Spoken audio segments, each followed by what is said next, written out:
Moscow, 1979. A KGB plainclothes officer is walking through the Arbat in civilian clothes. He is carrying no visible weapon. His jacket is well fitted, his shirt untucked over his trousers, his movements unremarkable. At his right hip, inside his waistband, is a pistol thinner than the pack of cigarettes in his breast pocket. If stopped and searched with hands rather than a metal detector, there is a reasonable chance the weapon will be missed entirely. It weighs 460 grams, less than a full can of food. It is 21 millimeters across at its widest point. A standard matchbox in the Soviet production of the period measured 17 millimeters wide. The pistol is only marginally thicker than a matchbox, and its ammunition, when fired through a standard vest of the type issued to NATO protective details, would pass through it. This is the PSM, the Pistolet Samozaryadny Malogabaritny, the small self-loading pistol.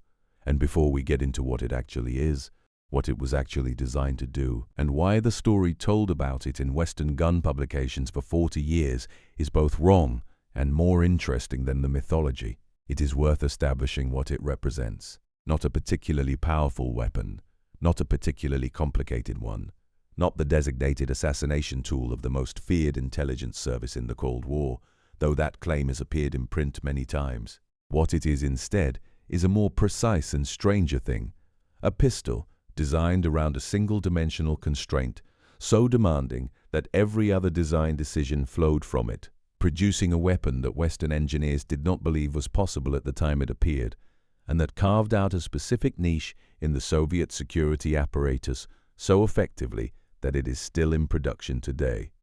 The story of how the PSM came to exist requires starting with the Makarov, because the PSM is in one sense defined entirely by what the Makarov was not. The Makarov PM entered service with the Soviet Army and KGB in 1951, replacing the pre-war Tokarev TT-33.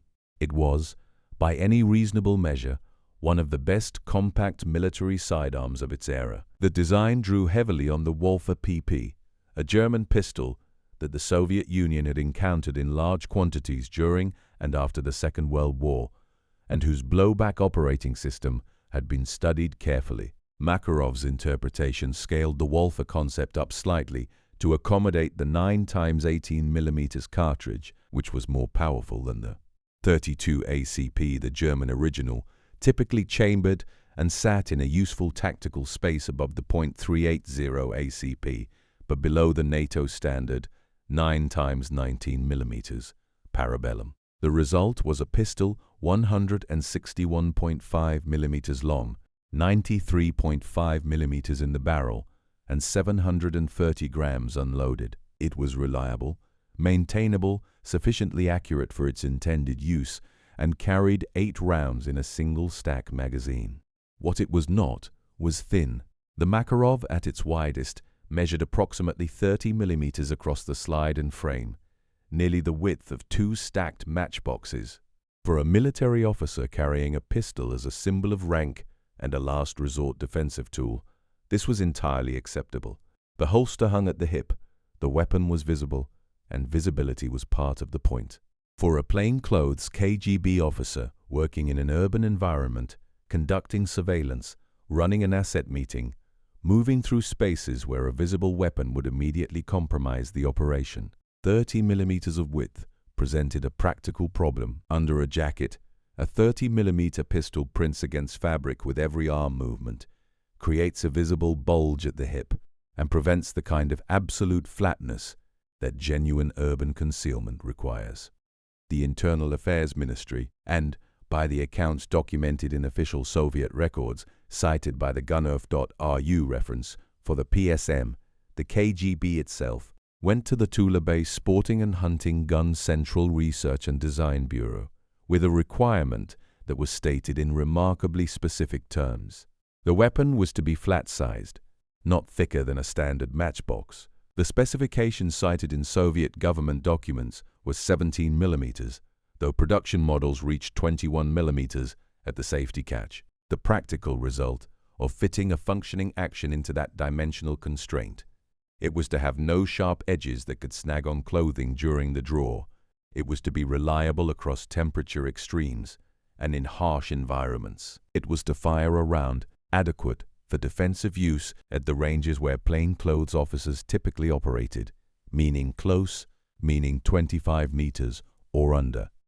The team assigned to this problem was 3 designers: Tikhon Ivanovich Lashnev, Lev Leonidovich Kulikov, and Anatoly Alexeyevich Simarin. Lashnev was the senior figure, a man who had accumulated remarkable operational experience even before his weapons design career.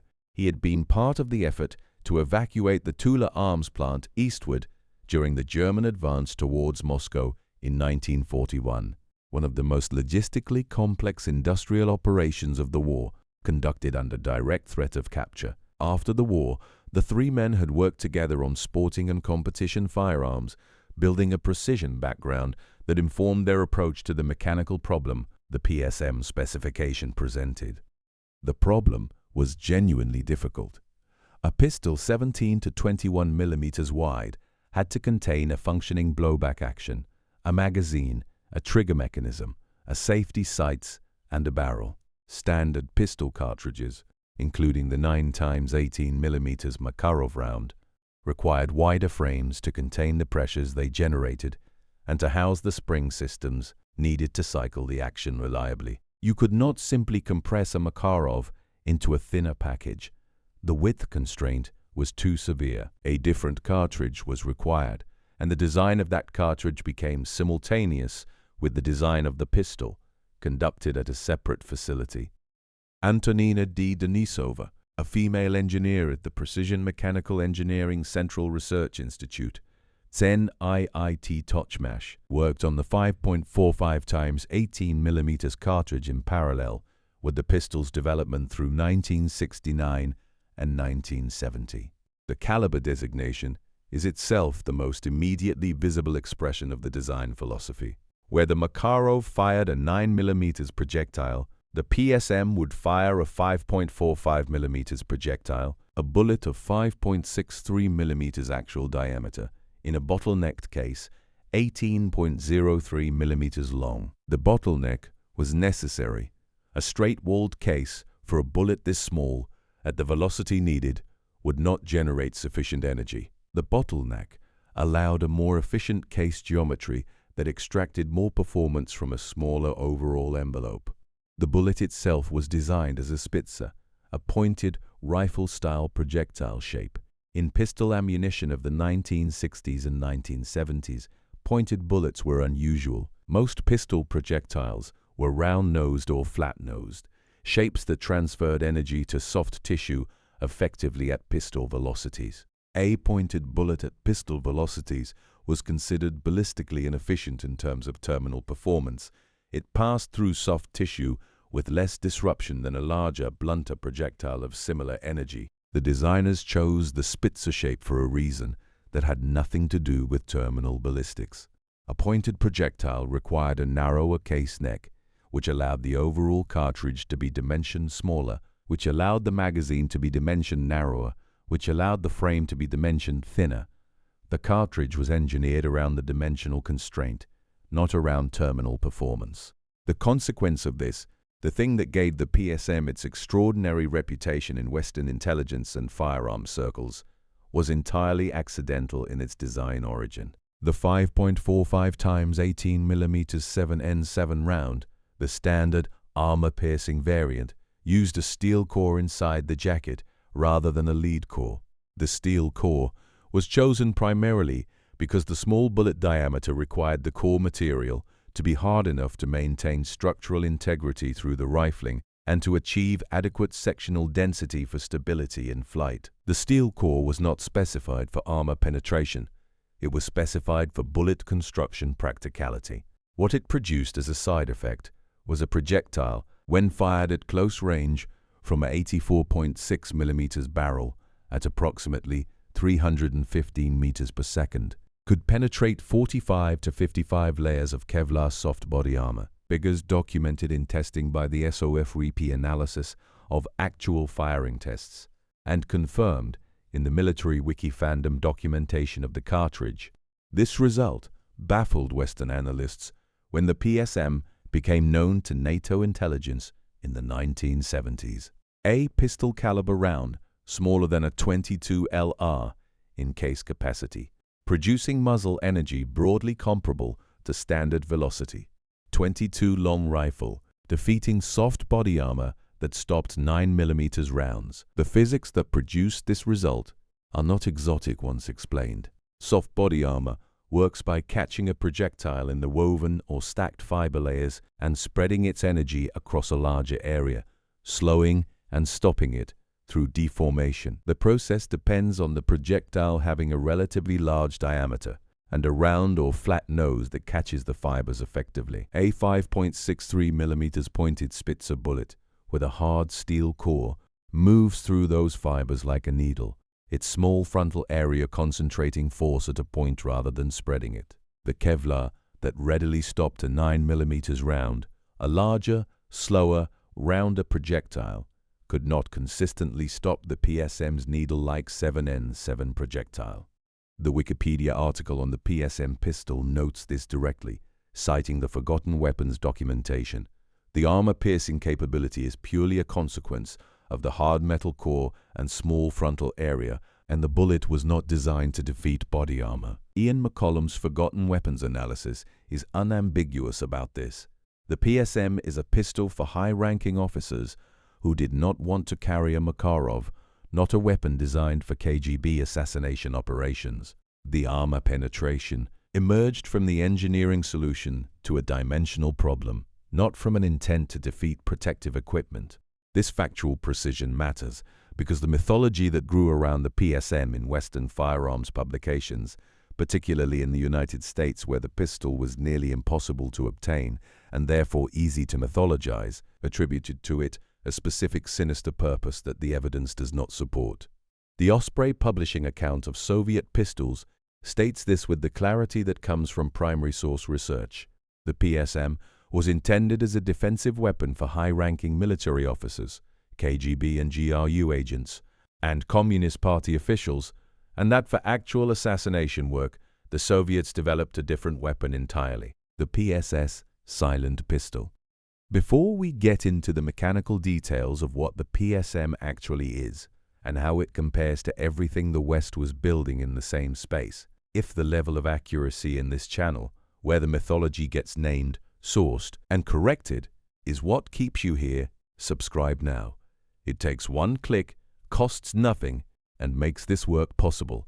Let's examine what the PSM is mechanically, because that is where its genuine interest lies. The action of the PSM is blowback, the simplest, reliable automatic pistol operating principle, also used by the Walther PP and the Makarov. When a cartridge fires, the gas pressure pushes the bullet forward and pushes the spent case rearward.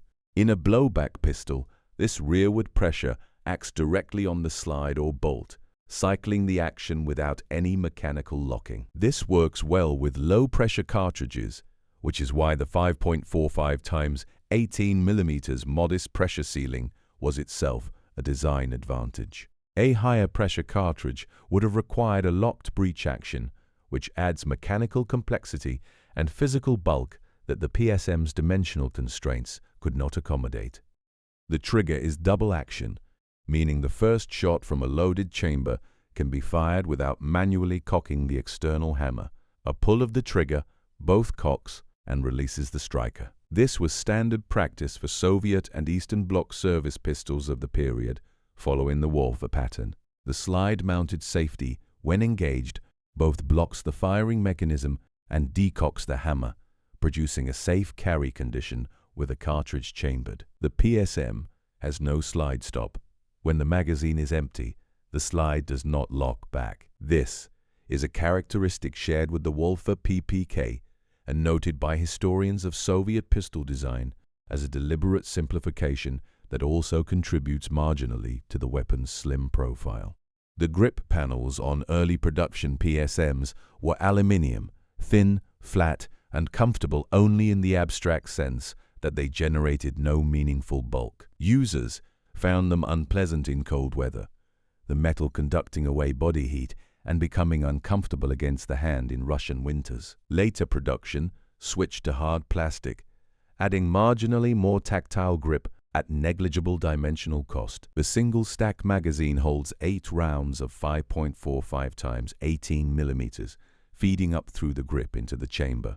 At 155 mm overall length, 117 mm height, and 21 mm width, the width being the figure that defined the entire project, the completed PSM was the thinnest self-loading pistol produced by any military power in the Cold War period.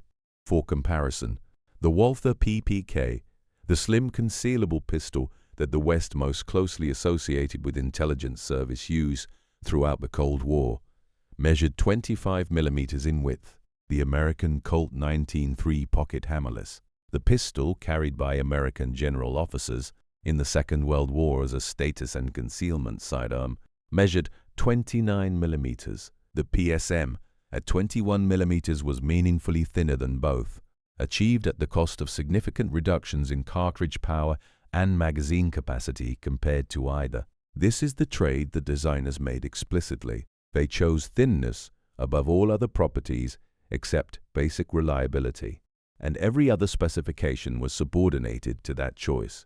The production timeline contains a minor discrepancy in the sources that is worth noting accurately. The Gunnerf.ru, primary source for Soviet firearms production, states that the PSM passed official tests and entered the inventory under the designation 6P23 in December 1972, with production beginning at the Izhevsk mechanical plant in 1976.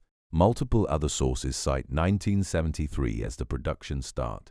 The discrepancy likely reflects the difference between type approval and the beginning of full-scale series production, a distinction the Soviet defense procurement system maintained carefully. What is consistent across sources is that serial production was established at Izhevsk, the same plant that produced the AK series, and that the weapon entered KGB, military command, and internal security service use during the mid-1970s. The cartridge development parallel provides the final piece of the design picture. Antonina Denisova worked on the 5.45 times 18 mm at same period. The 7N7 designation, the armor-piercing steel core variant, was the primary military and security issue round. The PSO variant used a lead core and was a more conventional, if less penetrating round. Denisova's cartridge design team also included A.I. Bochin, L.S. Nikolaeva, and G.P. Shamina, all working within what Soviet defense industry practice made standard, a coordinated weapon and ammunition development program where neither the launcher nor the round was finalized independently. The fact that the cartridge team and the pistol team worked in parallel at different facilities under the same program requirement is why the result, a pistol chambering a round that no other pistol in the world used, was dimensionally coherent from the outset. The comparative context that Western intelligence agencies and firearms analysts engaged with throughout the 1970s and 1980s is worth examining carefully, because it establishes what the PSM actually meant within the Soviet approach to armed state security. No Western nation had produced a service sidearm as thin as the PSM. The Walther PPK, used by West German intelligence, British MI6 officers, and numerous other Western security services, was the Western benchmark for concealable service pistols. At 25 mm width, it was genuinely slim by the standards of service pistols, but 4 mm wider than the PSM. The Italian Beretta 70, another compact service pistol of the period, measured approximately 30 mm wide. The American S&W Model 60 revolver carried by plainclothes law enforcement as a compact defensive weapon was 32 mm across the cylinder. Against all of these, the PSM's 21 mm was an outlier, a dimensional achievement that no comparable Western design matched. What none of these Western weapons shared with the PSM was the armor-penetrating incidental capability. The PPK fired .32 ACP or .380 ACP, round-nosed lead-core rounds that soft body armor stopped reliably. The Italian and American options were similar. The PSM's 7N7 round fired from inside a suit jacket at the close ranges of an urban confrontation, would pass through the soft armor that any of those Western counterparts would fail to penetrate. This was not the PSM's design intent, but it was a real operational characteristic that KGB and later FSB officers understood, and which made the weapon specifically attractive for an environment where protective equipment was increasingly common among both state-level security targets and the criminal organizations that flourished in the Soviet Union's final years and exploded across Russia after the Union's collapse. The 1990s produced the PSM's second life, more documented in open sources than the first. As the Soviet Union dissolved and the FSB emerged from the KGB's institutional ruins, surplus PSMs reached Russian organized crime networks through the corruption that pervaded the dismantling of the Soviet military and security apparatus. The SOFREP account of this period is specific. The slim PSM became popular among Russian mafia hitmen during the high-crime 1990s, often fitted with extended barrels and homemade suppressors. The weapon's slimness made it easily concealed beneath light clothing. Its armor-penetrating capability made it effective against targets who had adopted body armor as standard protection. And its association with the KGB gave it a specific mystique within Russian criminal culture that weapons of purely utilitarian character did not carry. It is important to handle this part of the PSM's record honestly. The RefWorld document from the Canadian Immigration and Refugee Board, citing the executive director of the Organized Russian and Eurasian Crime Research Unit at Kiel University, notes that Russian organized crime in the 1990s showed no consistent pattern in weapon choice. TT-33 Tokarevs, SVD sniper rifles, Kalashnikovs, and various foreign weapons all appeared in documented cases. The PSM was one instrument among many, not the dominant tool of Russian criminal violence. What it was, and what the SOFREP documentation makes specific, was a tool that appeared in criminal hands fitted with improvised suppressors, a use that its design made possible but that its designers had not anticipated. The status dimension of the PSM runs through its entire service history and deserves more examination than it typically receives. The Soviet system of officer sidearms followed a logic similar to the American use of the Colt 19.3 or the British use of the Webley revolvers among senior officers in previous generations. The pistol was partly a weapon and partly a visible marker of rank and institutional belonging. Generals carried sidearms not because a general's personal pistol was a meaningful tactical asset in a modern battlefield, but because a general without a sidearm looked incomplete, like an officer without his insignia. The PSM, designed for concealable carry by people whose professional circumstances required they not look like they were carrying a pistol, occupied a different niche. It was the sidearm of the people whose rank was itself concealed. KGB officers operating undercover, Communist Party officials moving through public space, military intelligence personnel whose effectiveness depended on not appearing to be what they were. The SOFREP account notes that the PSM was also used as an engraved presentation pistol, a weapon given as a mark of favor or institutional honor to visiting dignitaries or to personnel who had served closely with Russian security forces.